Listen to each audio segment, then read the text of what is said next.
నవ్వుతూ మౌనంగా అన్ని భరించిండ్రే తప్ప ఎప్పుడు కూడా ఎక్కడ కూడా ఓపెన్ కాలేదు.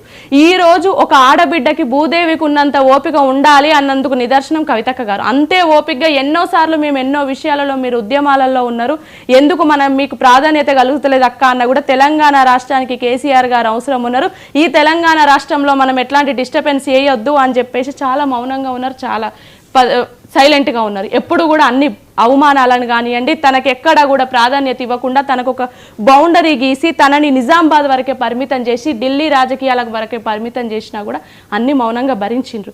ఈరోజు ఒక బిడ్డ తల్లిదండ్రులను మించి ఒక ఆడబిడ్డకి ఇంకా వేరే ప్రపంచం అంటూ ఉండదు.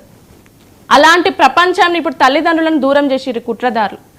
ఆ తల్లిదండ్రులకు దూరమైన బాధతో పాటు తను నమ్ముకున్న తన పార్టీ కూడా ఈరోజు సస్పెండ్ చేసిండ్రు.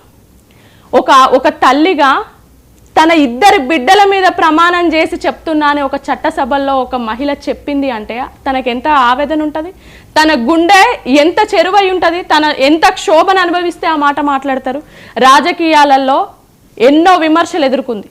తనని లిక్కర్ గురించి తను చెయ్యని ఒక లిక్కర్ కేసులో తనని ఇరికిచ్చి అనవసరమైన ఎన్నో ట్రోల్స్ చేసినా కూడా, బయట పార్టీల కన్నా ఎక్కువ కూడా సొంత పార్టీ వాళ్ళు ట్రోల్ చేసినా కూడా ఎప్పుడు కూడా కంటతడి పెట్టని వ్యక్తి, తీన్మార్ మల్లన్న లాంటి వ్యక్తి తనను వ్యక్తిగతంగా దూషించినా కూడా ఆ రోజు పార్టీ బీఆర్ఎస్ పార్టీ ఎమ్మెల్సీగా ఉన్న ఆ రోజు పార్టీ స్పందించకపోయినా కూడా ఒంటరిగా జాగృతి నాయకులతోని తను ప్రెస్ మీట్ పెట్టి మాట్లాడినప్పుడు కూడా కంటతడి పెట్టలేదు. ఈ లిక్కర్ కేసులోనే అక్కగారిని మన జైలుకి తీసుకెళ్తున్నప్పుడు కూడా ఎయిర్పోర్ట్ వరకు కూడా రాని కుటుంబ సభ్యులు భర్తతో వెళ్తున్నప్పుడు కూడా అక్క కంటతడి పెట్టలేదు. జైలు నుండి ఎప్పుడైతే తను కోర్టుకు వచ్చిన ప్రతిసారి మాట్లాడుతూనే ఉన్నారు. మాలాంటి వాళ్ళు ఎంతో మంది మీకు కంటతడి పెడితే మాకు ధైర్యం చెప్పిండ్రే తప్ప కవితక్క గారు ఎప్పుడు కంటతడి పెట్టలేదు. కానీ ఈరోజు బిడ్డగా క్షోభను అనుభవించింది, ఈరోజు పార్టీలో పనిచేసిన ఒక మహిళా నాయకురాలుగా తనకు క్షోభను అనుభవించింది. అలాగే తెలంగాణ ఉద్యమం కోసం ఉద్యమించిన ఒక ఉద్యమకారురాలుగా కూడా తనకు అన్యాయం జరిగింది. తన బిడ్డల మీద ఈరోజు ప్రమాణం చేసే పరిస్థితి ఈ రాష్ట్ర రాజకీయాలు కల్పించినాయి.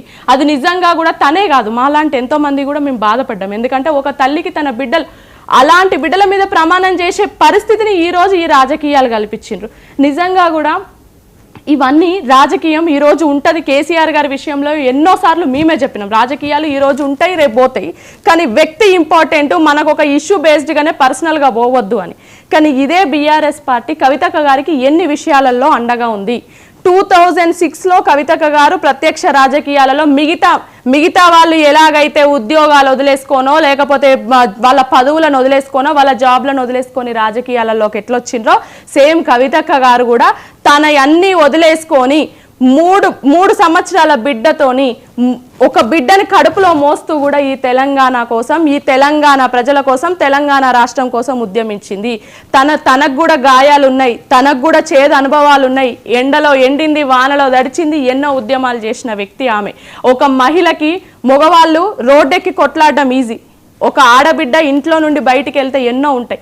అవన్నిటిని భరించి ఈ తెలంగాణ రాష్ట్రంలో కేసీఆర్ గారు చేస్తున్న ఉద్యమానికి మహిళల శక్తి తోడు కావడానికి కీ రోల్ పోషించింది ఎవరైనా ఉన్నారంటే అది కవితక్క గారు.